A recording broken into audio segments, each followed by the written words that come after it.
রহস্যময় আবহাওয়া পরিস্থিতি বিরাজ করছে বাংলাদেশে। তীব্র রোদে যেমন টেকা যাচ্ছে না, তার মধ্যে বৃষ্টিপাতের সম্ভাবনাও প্রবল। এরই মধ্যে ধেয়ে আসছে শক্তিশালী বৃষ্টিবলয় ঝুমুর।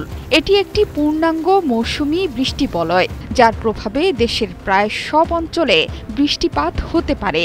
এই বৃষ্টিপাত শুধু একদিন বা দুদিন নয়, বেশ কিছুদিন ধরেই চলতে পারে অবিরাম বর্ষণ। শুধু তাই নয়, বঙ্গোপসাগরে এরই মধ্যে সৃষ্ট লঘুচাপটি সুস্পষ্ট লঘুচাপে রূপ নিয়েছে।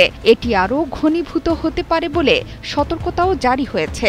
Bangladesh weather observation team BWT বলছে, আজ থেকে দেশের ওপর সক্রিয় হতে পারে ঝুমুর বৃষ্টিবলয়। এতে করে দেশের সব অঞ্চলেই ভারী বর্ষণ দেখা দিতে পারে। বিশেষত রংপুর, খুলনা, সিলেট, চট্টগ্রাম ও ময়মনসিংহ বিভাগে ঝুমুরের প্রভাব সবচেয়ে বেশি। এছাড়াও রাজধানী ঢাকাসহ বরিশাল ও রাজশাহী বিভাগেও উল্লেখযোগ্য বৃষ্টিপাত ও ঝড়ো হাওয়া হতে পারে। বৃষ্টি ও ঝড়ের সম্ভাবনার কারণে এসব অঞ্চলের বাসিন্দাদের সতর্ক হতে বলেছেন আবহাওয়াবিদেরা। ওয়ালটন বিএলডিসি ফ্যান, খরচ বাঁচে 65% পর্যন্ত। ওয়ালটন বিএলডিসি ফ্যান ছড়ায় স্বস্তির সবুজ হাওয়া। বঙ্গোপসাগরে লঘুচাপের প্রভাবে দেশে যেমন বৃষ্টি বাড়তে পারে, তেমনি ঝড়ের সম্ভাবনাও রয়েছে। এমনকি বন্যাও চলে আসতে পারে দেশের উত্তর, উত্তর পূর্ব ও দক্ষিণ পূর্বাঞ্চলের কিছু জেলায়। ভারী থেকে অতি ভারী বৃষ্টিপাতের সম্ভাবনা থাকায় আকস্মিক ও স্বল্পমেয়াদী বন্যা পরিস্থিতি তৈরির আশঙ্কার কথাও জানিয়েছে বাংলাদেশ পানি উন্নয়ন বোর্ডের বন্যা পূর্বাভাস ও সতর্কীকরণ কেন্দ্র। এমন অবস্থায় দেশের 4 বিভাগে ভারী বর্ষণের সতর্কতা ও 5 জেলায় পাহাড় ধসের সতর্কতা জারি করেছে আবহাওয়া অধিদপ্তর।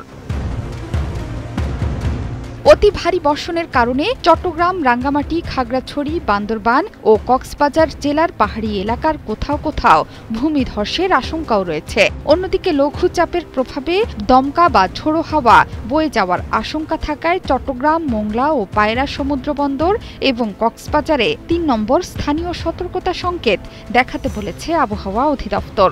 উত্তর বঙ্গোপসাগরে অবস্থানরত মাছ ধরার নৌকা ও ট্রলারগুলোকে পরবর্তী নির্দেশ না দেওয়া পর্যন্ত উপকূলের কাছাকাছি থেকে সাবধানে চলাচল করতে বলা হয়েছে। শুক্র ও শনিবার বৃষ্টি ছড়াতে পারে প্রায় সারা দেশেই, তবে আগামী রোববার থেকে আবার বৃষ্টি কমে যেতে পারে। এমন আবহাওয়ার মাঝেই গভীর রাতে ভূমিকম্পে কেঁপে উঠেছে বাংলাদেশের বিভিন্ন এলাকা। মার্কিন ভূতাত্ত্বিক জরিপ সংস্থা USGS বলছে, মাঝারি মানের এ ভূকম্পনের মাত্রা ছিল 5.2। এটির উৎপত্তিস্থল ভারতের মণিপুর রাজ্যের মৈরাং এলাকার ভূপৃষ্ঠের 46.6 কিলোমিটার গভীরে। বাংলাদেশ সময় রাত 2টা 24 এই ভূমিকম্প হয়।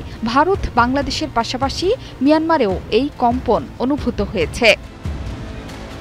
জোহরা চৌধুরী সেতু, 71।